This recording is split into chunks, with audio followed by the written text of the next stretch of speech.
अस्सलाम वालेकुम all of you. आपको मैंने भारतीय संविधान की विशेषताओं के बारे में पढ़ाया था। उसकी कुछ विशेषताएं बच गई थी, वापस से मैं दोबारा रिपीट कर देती हूँ।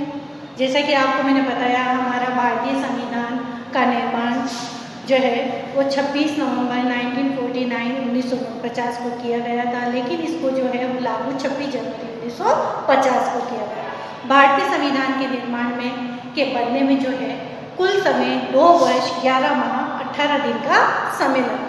हमारे भारतीय संविधान निर्माताओं ने सभी देशों के संविधानों का अध्ययन किया और उसमें जो विलक्षण गुण नजर आए सभी देशों के संविधान के, उन सभी विलक्षण गुणों का हमारे देश के संविधान में उन गुणों को सम्मिलित किया। तो इस प्रकार हमारे भारतीय संविधान एक विशाल संविधान है और एक निर्मित संविधान है। ये मैंने आपको बता दिया था कि हमारे भारतीय संविधान का क्या किया गया, निर्माण किया गया। हमारे भारतीय संविधान में वंशानुगत या वंश परंपरा के आधार पर कोई हमें मिला नहीं है, बल्कि हमें जो है हमारे भारतीय संविधान का हमने निर्माण किया है। इसलिए हमारा भारतीय संविधान एक निर्मित और एक लिखित संविधान है।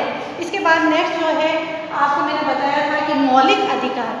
भारतीय संविधान में सभी नागरिकों को 6 मौलिक अधिकार प्रदान किए गए हैं। पहले मौलिक अधिकारों की संख्या 7 थी, लेकिन अब जो है वो 44वें संविधान संशोधन के द्वारा सब जो संपत्ति का अधिकार है वो हटा दिया गया है। अब मौलिक अधिकार में वो संपत्ति का अधिकार नहीं है। अब मौलिक अधिकार सिर्फ जो है वो 6 हैं, लेकिन संपत्ति का अधिकार हटा दिया है। अब वो संपत्ति का मौलिक अधिकार ना होकर एक कैसा अधिकार है, कानूनी अधिकार का दर्जा दिया गया है। तो अब कुल मौलिक अधिकारों की संख्या 7 है।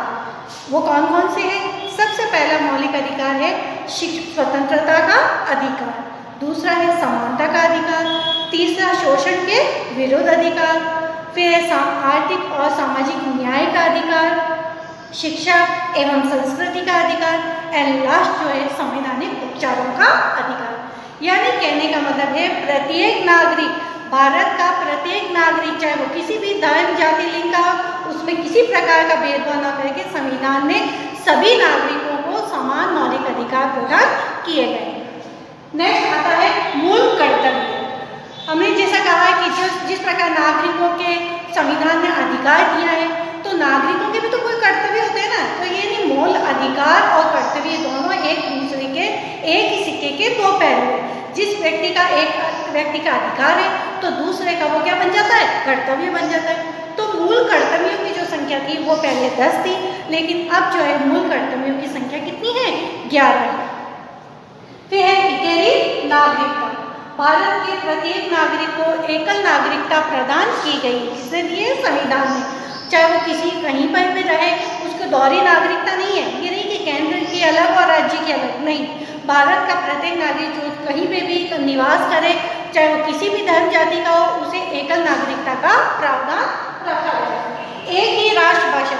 यूँ तो अगर देखा जाए तो हमारे भारत देश में विभिन्न धर्मों को, विभिन्न भाषी लोग रहते हैं, विभिन्न भाषाओं को बोलने वाले निवासी रहते हैं, लेकिन भारतीय संविधान में एक ही राष्ट्रभाषा को अपनाया गया है, वो है हिंदी। देवनागरी लिपि में हिंदी को जो है वो राष्ट्रभाषा का दर्जा दिया गया है।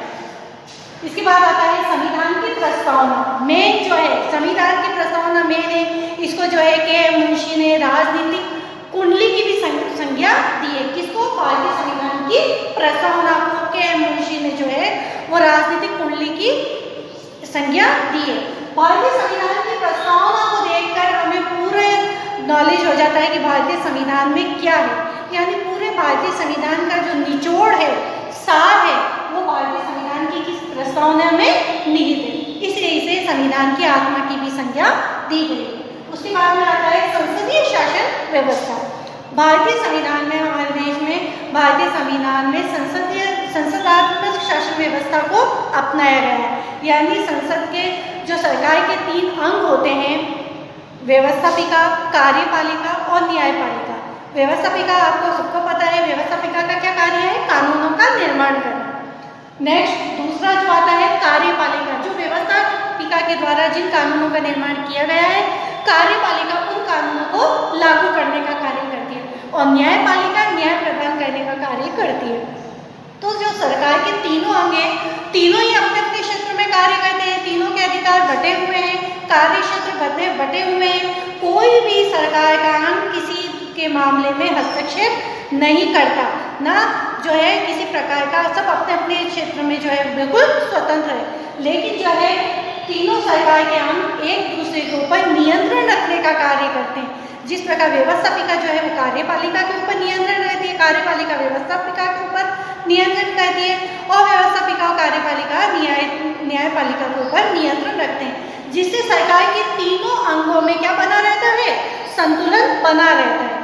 इसे कहते हैं अवरोध व संतुलन का सिद्धांत भी कहते हैं। तो हमारे देश में जो है संसदीय शासन व्यवस्था को अपनाया गया है, जिससे कोई भी सरकार का अंग अपने अधिकारों या शक्तियों का उल्लंघन नहीं करे।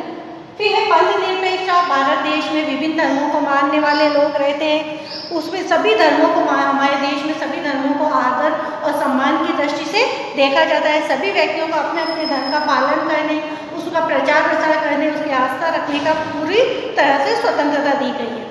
लेकिन किसी सरकार ने किसी धर्म को राज्य धर्म की संज्ञा नहीं दी है। सभी व्यक्ति अपने अपने धर्म का पालन और प्रचार प्रसार कर सकते हैं।